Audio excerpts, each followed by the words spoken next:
Radha Madhava Kunjavihare Radha Madhava Kunjavihare Gopijana Vallabha Girivaradare Pijana Vallabha Girivaradare Yashodanandana Vrajajana Ranjana Yashoda Nandana Vrajajana Ranjana Yamuna Tiravanachare Yamuna Tiravanachare Yamuna Tiravanachare Yamuna Tiravanachare Jaya Radha Madhava Kunja Vihare Radha Madhava Kunja Vihare Gopijana Vallabha Girivaradari Gopijana Vallabha Girivaradari Yashodanandana Vrajajana Ranjana Yashodanandana Vrajajana Ranjana Yamuna Tiravanachare Yamuna Tiravanachare Yamuna Tiravanachare Yamuna Tiravanachare Hare Krishna Hare Krishna Krishna Krishna Hare Hare Hare Rama Hare Rama Rama Rama Hare Hare Hare Krishna Hare Krishna Krishna Krishna Hare Hare Hare Rama Hare Rama Rama Rama Hare Hare Hare Krishna Hare Krishna Krishna Krishna Hare Hare Hare Rama Hare Rama Rama Rama Hare Hare Radha Damodara Radha Damodara Shri Radhe Radha Damodara Radha Damodara Shri Radhe Prabhupada Prabhupada Prabhupada Jaya Prabhupada Prabhupada Prabhupada Prabhupada Jaya Prabhupada.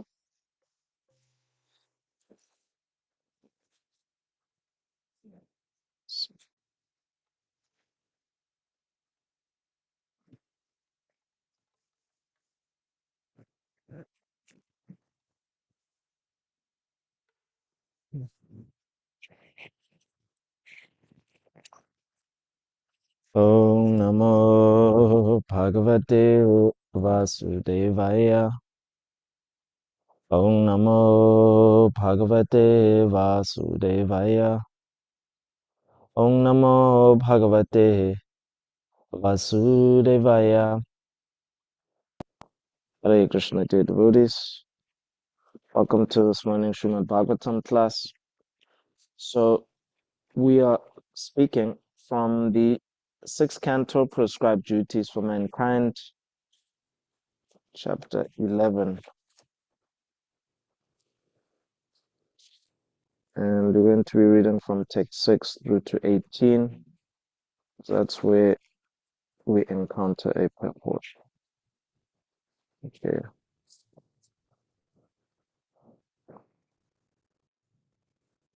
Narayanang namaskrityam naram chaiva narottamam devim saraswatim vyasam tato jayamudiray nashtaprayashva bhadreshu nityam bhagavata sevaya bhavatutam shloke bhaktir bhavati naishtiki.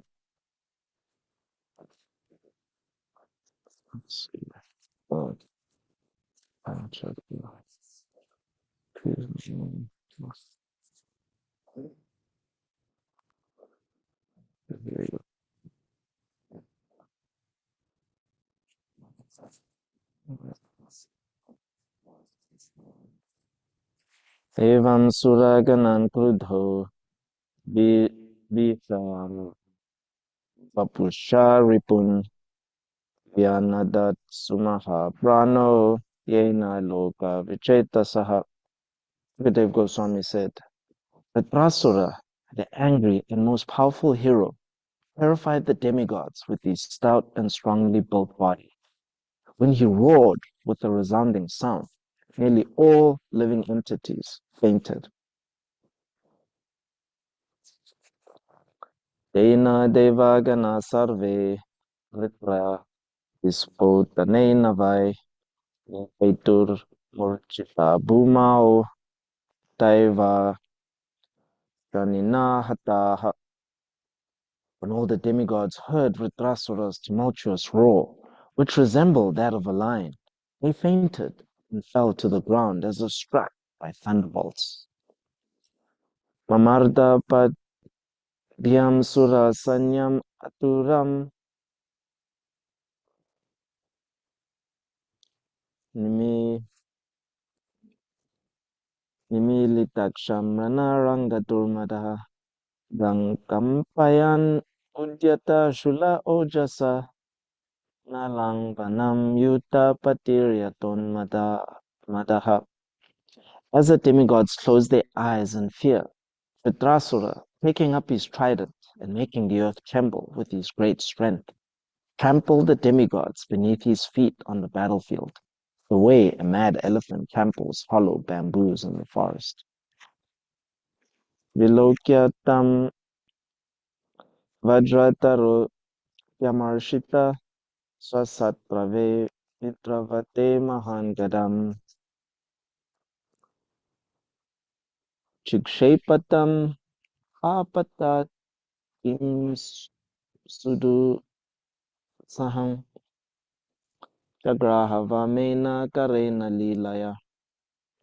Seeing Vritrasura's disposition, Indra, the king of heaven, became intolerant and threw at him one of his great clubs, which are extremely difficult to counteract. However, as the club flew toward him, Vritrasura easily caught it with his left hand. Sa Indra Shatru Kupito Prishyam Kaya Mahendra Vaham Gada Yoru Vikrama Yagana Kumpa Stala Unadan Rite Tatkarma Sarve Sama Pujayan Ripa. O King Parikshit, the powerful Vritrasura, the enemy of King Indra, angrily struck the head of Indra's elephant with that club, making a tumultuous sound on the battlefield. For this heroic deed, the soldiers on both sides glorified him.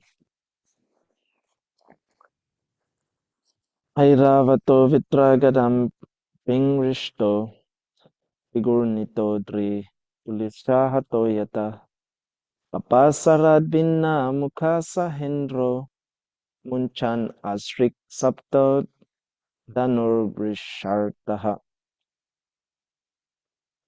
Struck with the club of Vritrasura like a mountain struck by a thunderbolt, the elephant, Airavata, feeling great pain and spitting blood from his broken mouth, was pushed back 14 yards.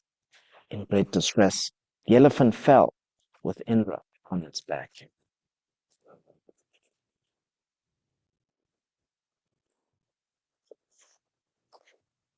Nasanvahaya Vishana Chetase Prayungta Bhuyasa Gadam Mahatma Indromrita Syandhi Rabimarsha Pita Vyata Pratavahovataste.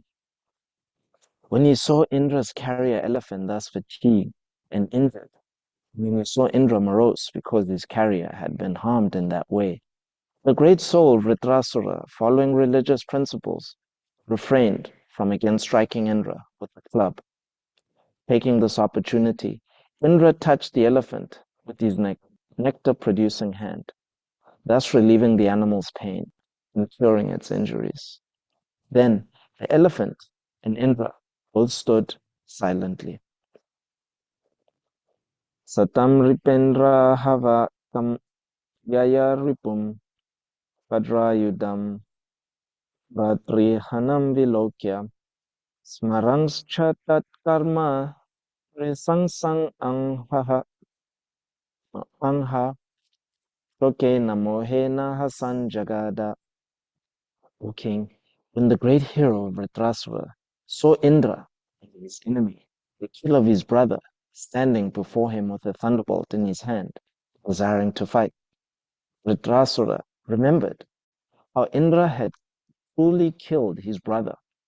Thinking of Indra's sinful activities, he became mad with lamentation and forgetfulness. Laughing sarcastically, he spoke as follows. Sri Vritra Uvacha Dishtya Bhavan Me Samavastito Ripur Yo Brahmaha Guru Ha Pratrihacha Ishyan Rinodyaham Asatam Asatamatwaya Machchula Nirbhinna Drishadrid Darchira. Sri Vritrasura said, he who has killed a Brahmana, he who has killed his spiritual master, indeed, he who has killed my brother, is now, by good fortune, standing before me face to face as my enemy. O most abominable one, when I pierce your stone-like heart with my trident, I shall be freed from my debt to my brother. Yo no grajasyatma vido dvijater guru apapasya cha dikshitasya vishrabhyakad gaina shirangsya varshchat avrishchat pashor ivakaruna swargakamaha. Only for the sake of living in the heavenly planets, you killed my elder brother, a self-realized, sinless, qualified Brahmana who had been appointed your chief priest. He was your spiritual master, but although you entrusted him with the performance of your sacrifice, you later mercilessly severed his heads from his body, the way one butchers an animal. Sri Haridaya Kirtibir Ujjitam Twam Swakarmana Purusha Dashchakarhyam Richrena Machchula Vibhinna Deham Asprishhtava Nim Samadanti Kridraha. Indra, you are bereft of all shame, mercy, glory, and good fortune, deprived of these good qualities by the reactions of your fruitive activities. You are to be condemned even by the man-eaters, Rakshasas. Now I shall pierce your body with my trident, and after you die with great pain, even fire will not touch you. Only the vultures would eat your body.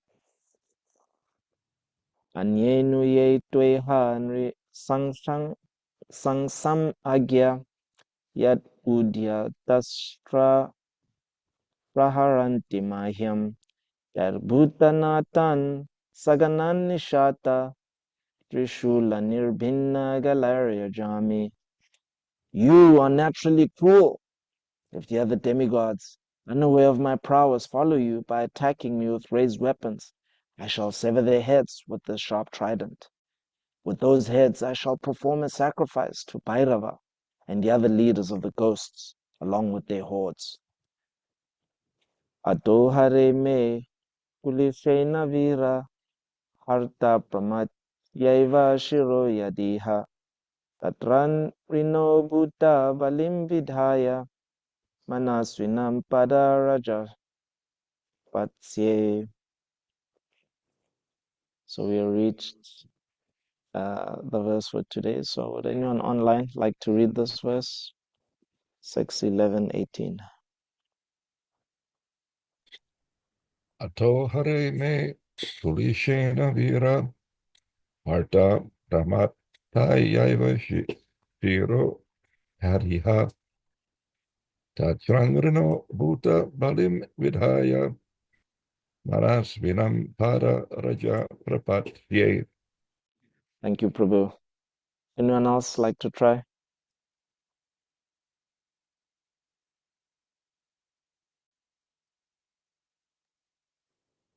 Adho hare me kulasena vira hacha pramatayaiva siro yadiha tatrandrana puta balim vidhaya manashvinam pada raja papacha.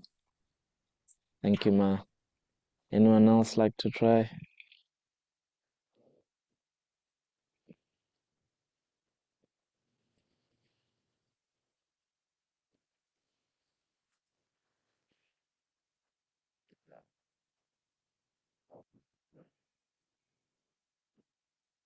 Ato, otherwise. Hare, O King Indra, may of me, Kulishena, by your thunderbolt. Veera, O great hero. Harta, you cut off. Pramatya, destroying my army. Eva, certainly. Shira, head. Yadi, if. Iha, in this battle. Tatra, in that case. Anrinaha, relieved of all debts in this material world. Bhuta Balim, a presentation for all living entities. Vidhaya, arranging. Manasvinam, of great sages, like Narada Muni. Pada Rajaha, the dust of the lotus feet. Prapadse, I shall achieve. Translation. But if in this battle you cut off my head with your thunderbolt and kill my soldiers, O Indra, O great hero, I shall take great pleasure in offering my body to other living entities, such as jackals and vultures.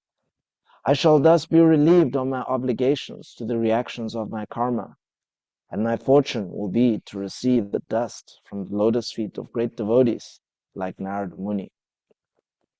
Purport by Srila Prabhupada. Srila Prabhupada Ki Jai. Sri Narottam Das Thakur sings, Echaya Goshani Yara, Mui Tara Dasa, Dan Savara Pada Renu, Mora Panchagrasa. Quote, I am the servant of the six Goswamis, and the dust of the lotus feet provides my 5 kinds of food. End quote. A Vaishnava always desires the dust of the lotus feet of previous acharyas and Vaishnavas.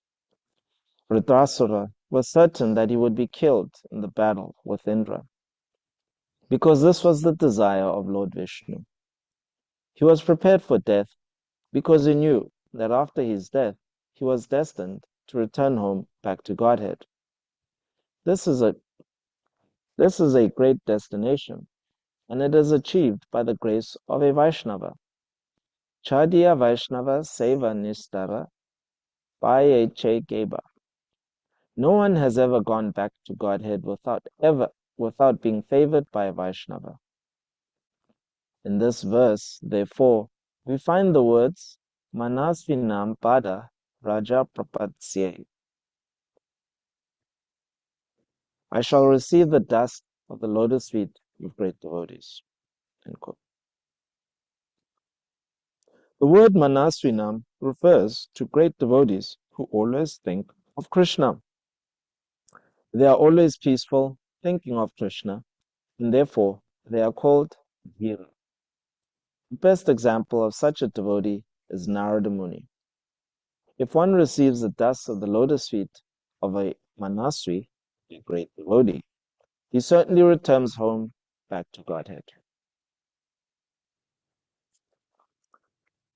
Om Gyanatimmirandasya Gyananjana Shalakaya Chakshuru Unmilitangina Tasmai Shri Gurave Namaha. Namo Om Vishnu Padaya Krishna Prashtaya Bhutale Shumate Bhakti Vedanta Swami Niti Namine. Namaste Saraswati Deve Gauravani Pracharine Nirvishesha Shunyavadi Paschatya Deshatarine. Jai Shri Krishna Chaitanya Prabhu Nityananda Shri Advaita Gadadhara Srivasadi Gaura Bhaktivinoda. Hare Krishna, Krishna Krishna, Hare Hare, Hare Rama, Rama Rama, Hare Hare. Ato Hare me kulishena vira, arta pramartyaiva shiro yadi ha, tatran rino bhuta bhalim vidhaya, manasvinam pada rajapapatse. But if in this battle you cut off my head with your thunderbolt and kill my soldiers, O Indra, O great hero, I shall take great pleasure in offering my body to other living entities, such as jackals and vultures. I shall thus be relieved of my obligations to the reactions of my karma, and my fortune will be to receive the dust from the lotus feet of great devotees like Narada Muni. So we are hearing in this verse that Vritrasura was a Kataki bird. He was subsisting on the dust of the lotus feet of the great devotee like Narada Muni. Indeed, Narada Muni's instructions was the cause of him attaining to this very elevated stage of Jivan Mukta, being freed, being liberated, even though you are still in the material world. So Vritrasura is very sober in this battle. He has demonstrated qualities of dhira, not being disturbed. So in this part of the battle, or at least, up to this point, what happened was that Indra had rallied the demigods because he had acquired the weapon that was to kill Vritrasura. And so they were fully confident that they can kill him. And in this confidence, they overextended themselves, or at least they crossed the line of Dharma. Um, the the demons who were fighting, basically, yeah, who were the army of Vritrasura, um, they they were striking the demigods with all their strength, different kinds of weapons, and then when their weapons were failing, they threw rocks, and still no one was injured on the side of the demigods. So powerful was their sense of confidence. They became fearless, and they were fighting with great valor, the demigods. But they crossed the line, because when the demons turned their backs and fled the battlefield, at that point, according to uh, codes of fighting or Kshatriya Dharma, at that point, the adversary is no longer worthy, because they become just like an ordinary person. They become fearful of death. So, according to the codes of Dharma, um, warriors, they have a special function in society, is that they are there to protect Dharma. They protect it by ensuring everybody follows it. And then those who don't follow it, they present a threat of violence. That if you don't follow these codes of Dharma, then there's going to be a fight. And so the special reward for basically when they present violence and they say there's going to be a fight, so for the sake of you not following this dharma, or for the sake of injuring a brahmana, for the sake of killing a cow or stealing, they put their own bodies on the line. And even if they are not a fully self-realized, But for the sacrifice, they get a special reward. And the reward is either you gain, so the reward is that if you die, you will still gain. So this is the main incentive for the Kshatriyas. Either you die and you gain elevation to the heavenly planets because you have sacrificed your body. That which is most dear, you have sacrificed it. So the other um, Varnas, um, they can't make the sacrifice by nature, but also uh, to it's not according to the Dharma. So they're not. If you claim to be a Vaishya, for example, you're not asked to sacrifice your body. Similarly, even a Shudra, this isn't the pressure or the injunction to actually be in that position. But for a Kshatriya, one who actually protects Dharma, you have to be ready to die. Yes, you always have to be prepared for death.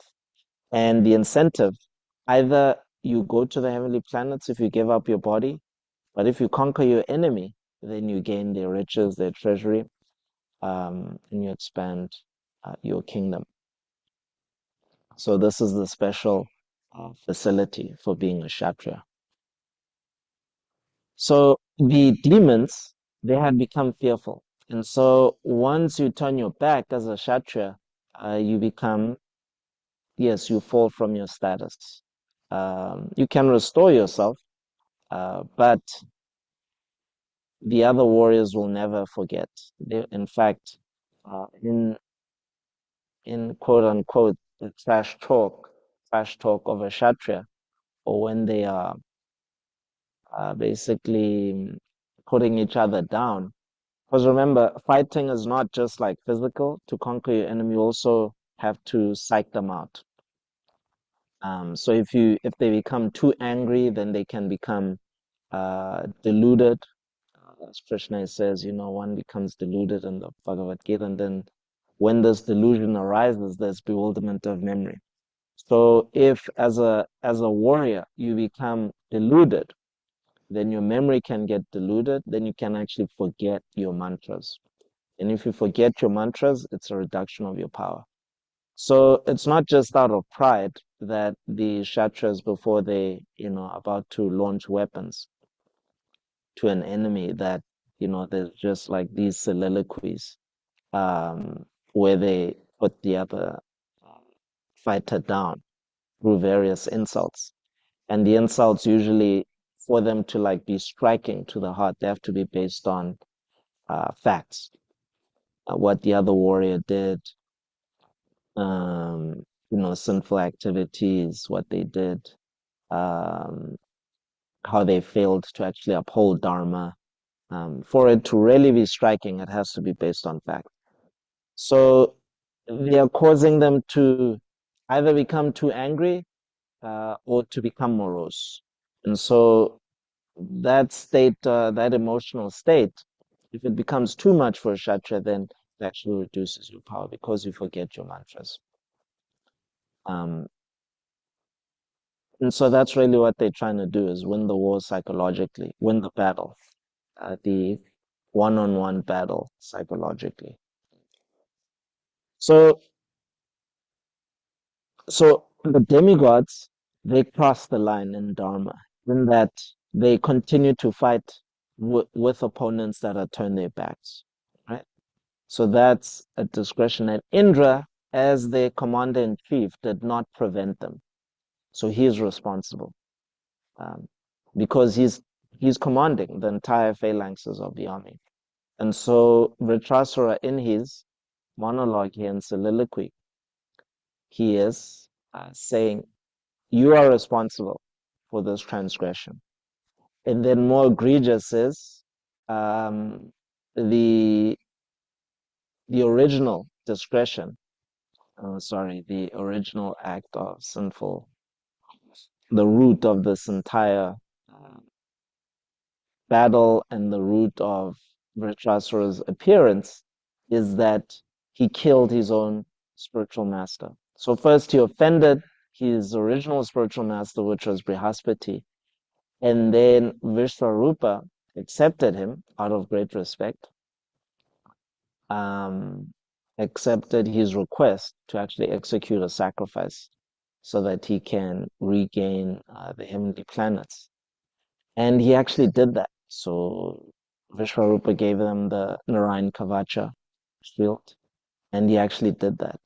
And out of anger and fear that Vishwarupa is continuing to actually empower his adversaries, his demons, then he actually killed his own spiritual master.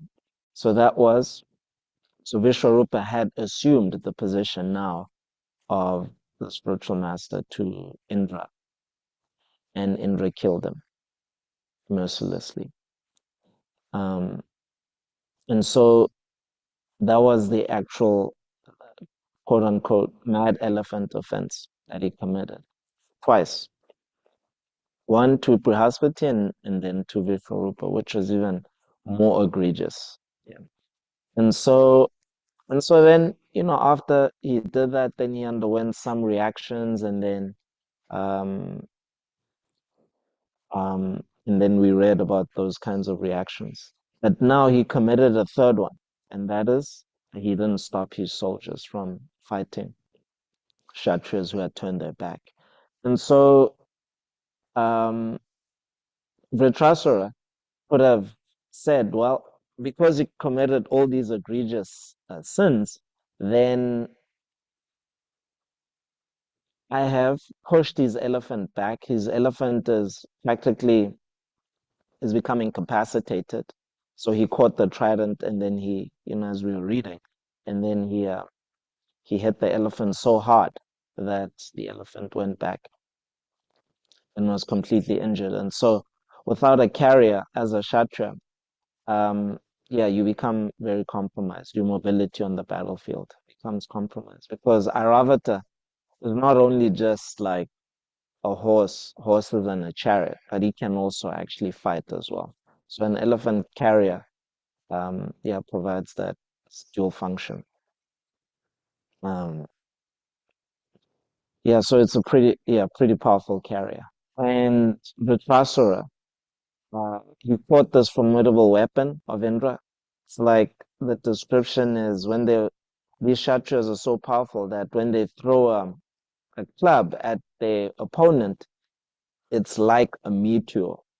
If you've ever seen a meteor across the sky with its tail, that's actually what it looks like. It moves very quickly. Through mantras, they're able to generate this kind of power and hurl the projectile uh, with that kind of speed. But Vritrasura is so powerful that he actually caught it.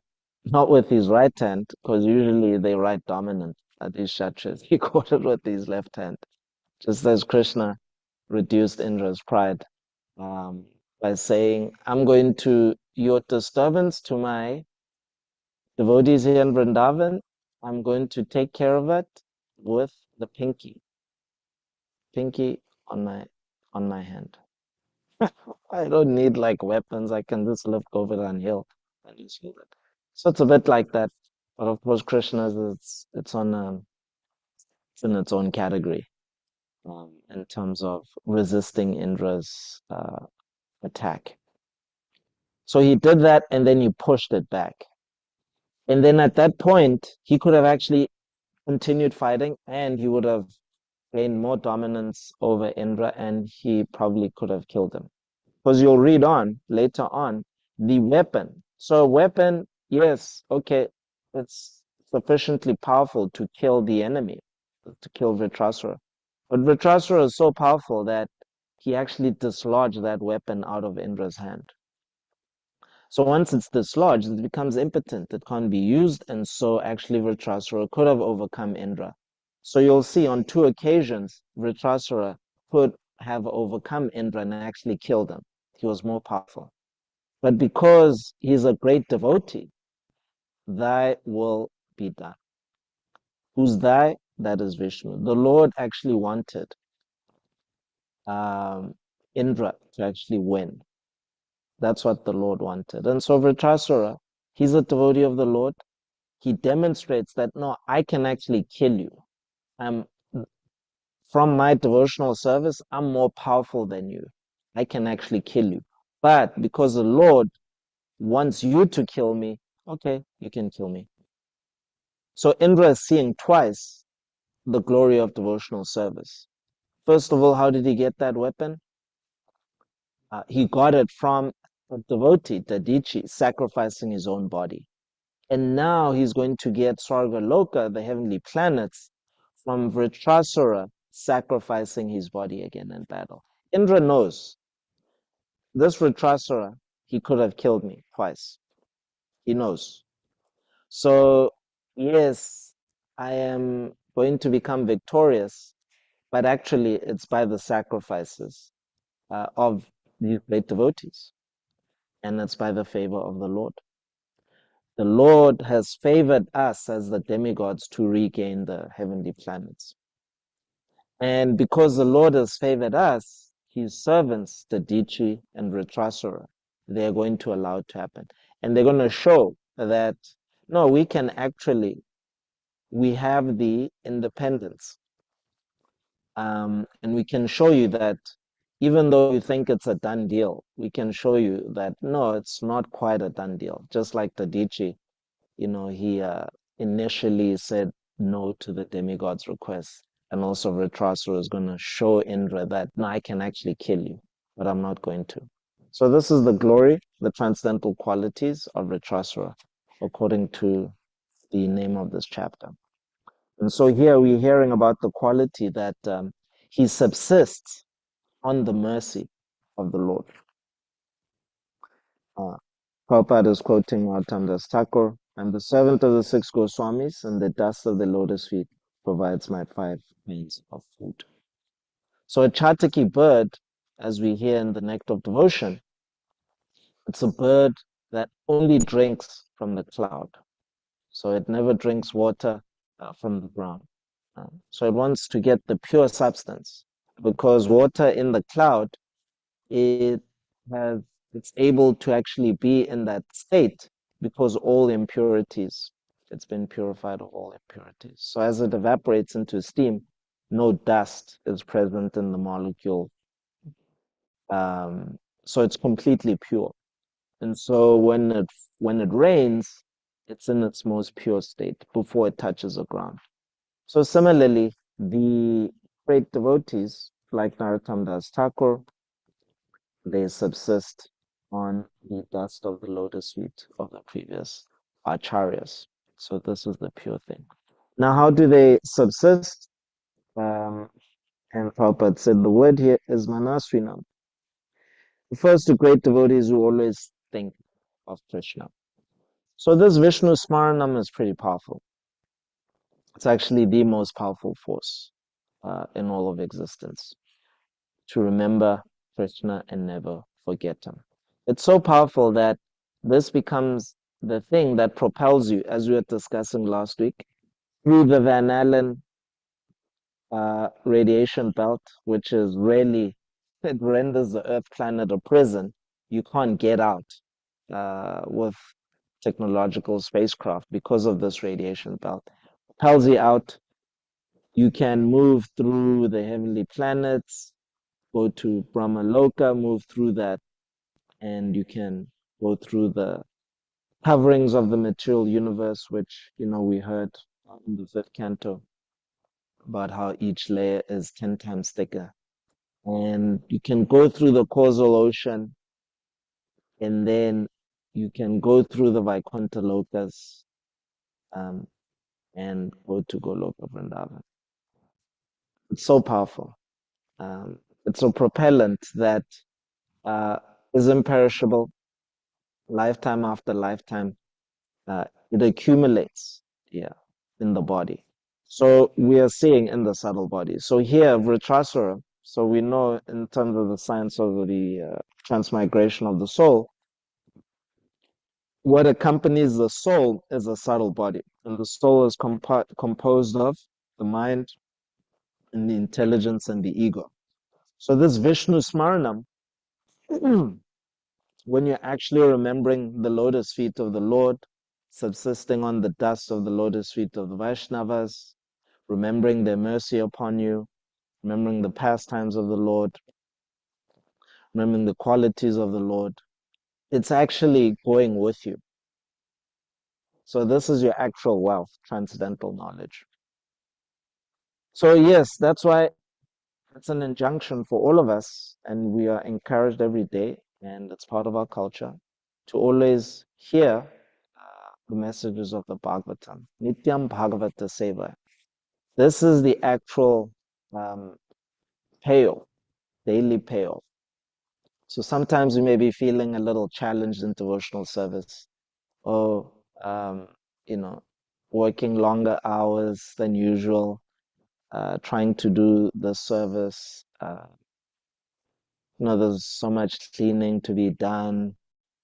You may, be feeling a little discouraged. And then when you go over the hump of doing your service and getting through it, maybe thinking, okay, now it's time to relax. And you should note it that absorption in the public internet, it's not, um, it's not an actually appropriate reward for your effort. It's not actually going to give you what you need. It's not going to give you this imperishable propellant, as we said, of remembering the Lord. So, remembering the Lord, we should see it. So, today we should try to cultivate this mood.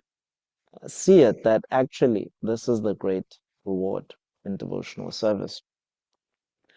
Absorbing our mind, absorbing our intelligence in the Shastras, and remembering the qualities of Vritrasura and great devotees. So this is how yes, and by remembering the Lord, always and never forgetting Him, and remembering the mercy of the great Vaishnavas that they've given us. They've given us this great facility to actually practice devotional service, despite how degraded, um, societal conditions that we live in, despite the economic pressures, um, despite there seemingly not being enough incentive to go on with sacrifices, where you could just, okay, instead of increasing your devotional service, just tread water.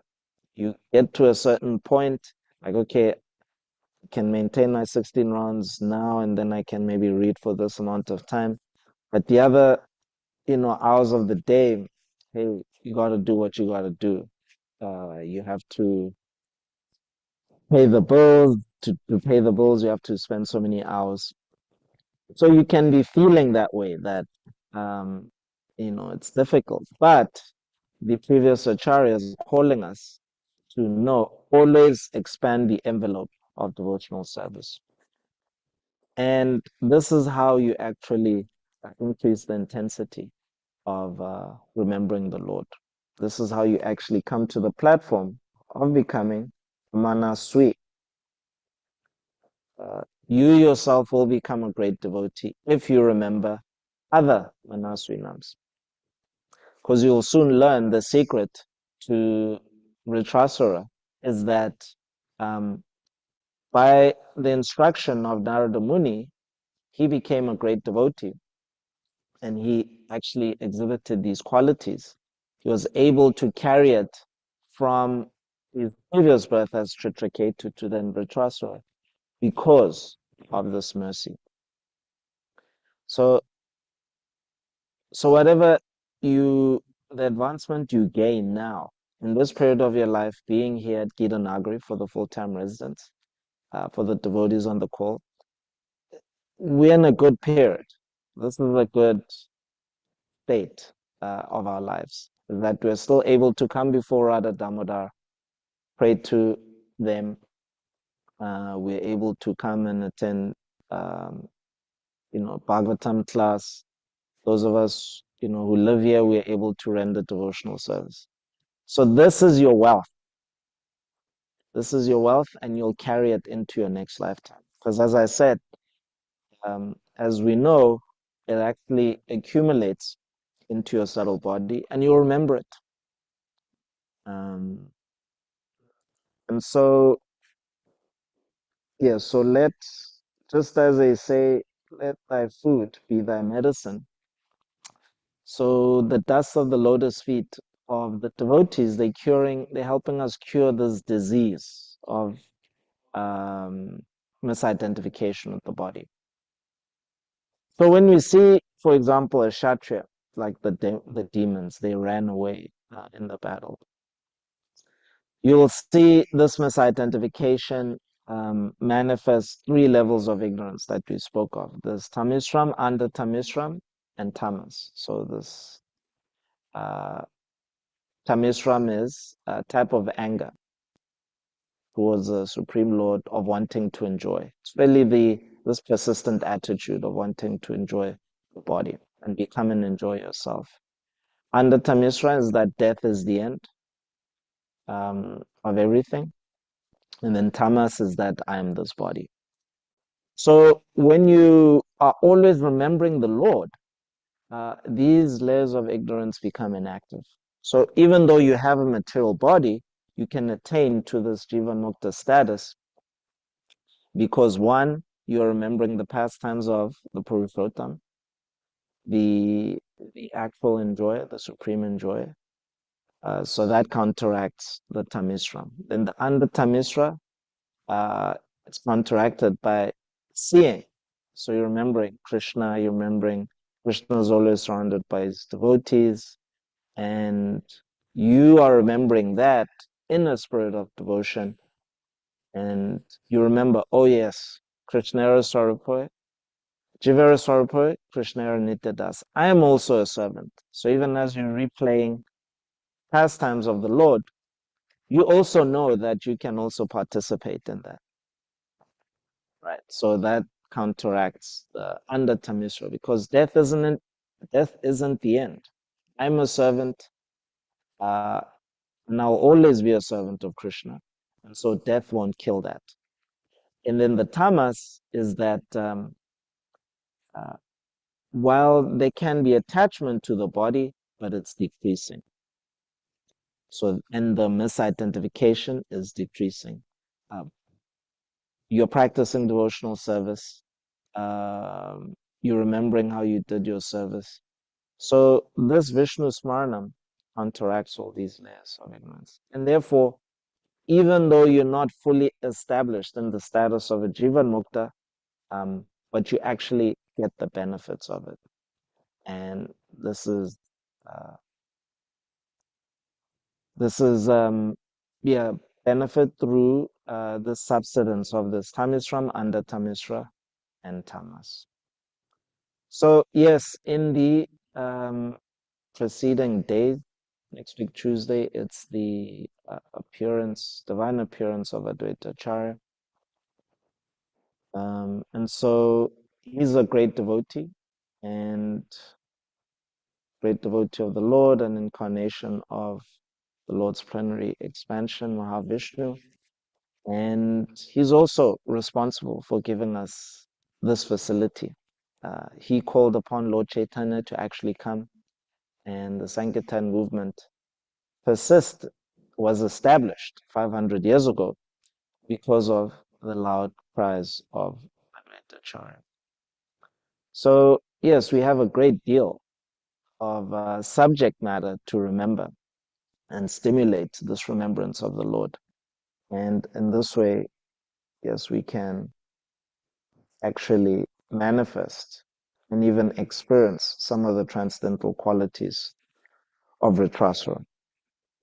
Hare Krishna. Are there any questions, reflections, or contentions?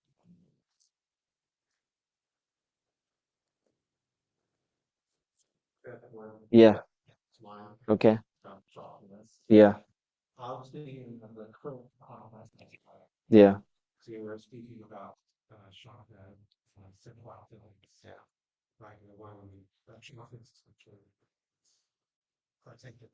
Yeah. Yeah. Yeah.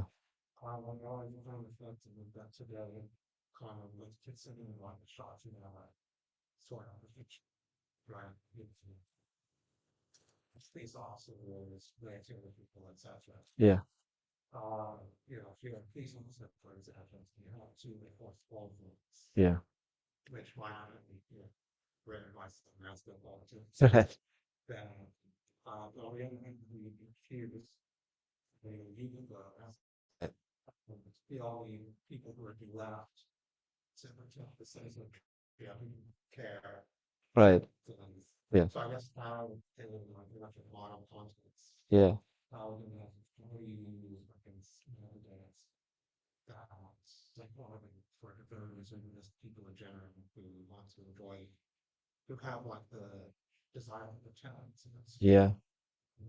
also want to avoid sinful activities.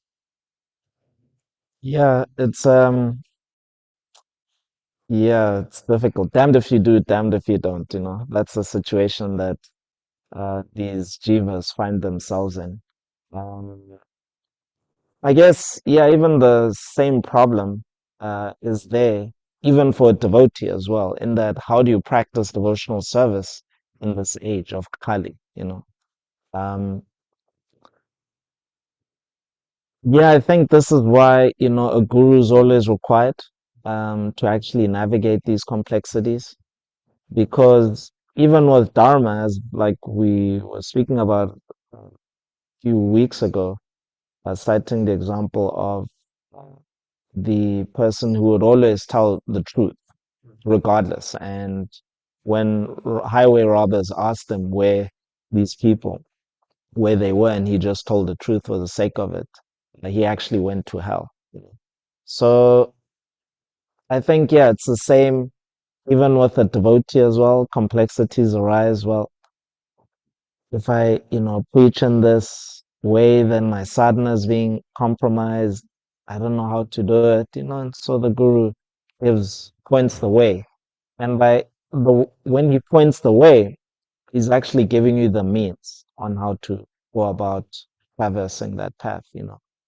So even with, yeah, the varnas as well, that if you're a practice, I think only a devotee can navigate that complexity because they have the means for counteracting sinful activities through their devotional service. Um, Whereas if you're just like a secular person who is committed to maintaining a semblance of the mode of goodness, it's too complex because even from the food you eat, it's so contaminated that you thinking you're vegetarian, but meanwhile you're consuming red 40, in your food, and you don't know that it's coming from bugs in Mexico, and you're implicated actually. So yeah, I think only the devotee in this day and age can actually uh, be established on the platform of Dharma. Otherwise, without devotional service, it's practically impossible. I don't know if that answers the question. Okay. All right. Any other? Yes, Mother Jambavati. Hare Krishna Prabhu. All glories to Shri Prabhupada. All glories to your wonderful class. I know we don't have much time, so I'll try to make this quick. But thank you so much for someone who doesn't really understand warfare so much. But thank you for Mhm. explaining the Vedic rules of warfare because they're very nuanced, as you were explaining, and also talking about the importance of warriors maintaining their focus, not becoming deluded or bewildered. That's also an example for us also as devotees, to maintain our focus and not become deluded or bewildered as well. And I also wanted to appreciate you for talking about the nuances of warfare, which include not just the material, but the psychological, as well. And I brought a little bit of my psychological humor into this morning because when they were talking about when Dhritarashtra hit the head of Indra's elephant, with the club, And it said that, the sound was so loud that both sides, I guess, were appreciating what he'd done, and they were both glorifying him. I just had this this very material and mundane visual, though, of both sides doing high fives to each other, you know, Yeah. like we see sometimes in sports games, Yeah. Yeah. But anyway, Prabhu, I'm not going to take up any more time, but thank you so very, very much. Yeah, that's the way of remembering the Lord's pastimes. Um, yeah, renditions always relate to the times we live in, and so I guess the rah-rah that we've seen on sports fields, um, yeah, it's a good way to like relate to these pastimes and try to establish their message in our mind.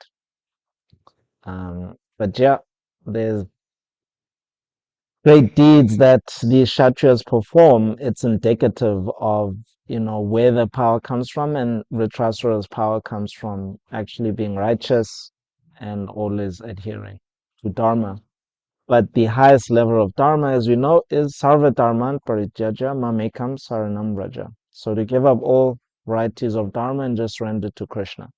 So when he was surrendered to Vishnu, and so he was able to do great things. Just as even with Arjuna, he was surrendered to Krishna. So a similar incident happened on the battlefield of Kurukshetra where Karna became incapacitated. His chariot wheel got stuck. He was trying to take it out. And Krishna told Arjuna, "You go kill him now." And Arjuna didn't want to because the codes of Dharma say you should behave like Vritrasura. Anyway, the conch has gone off, so we'll continue later. Rantra Srimad Bhagavatam ki jai. Srila Prabhupada ki jai. Nitai Gaur Premanandi.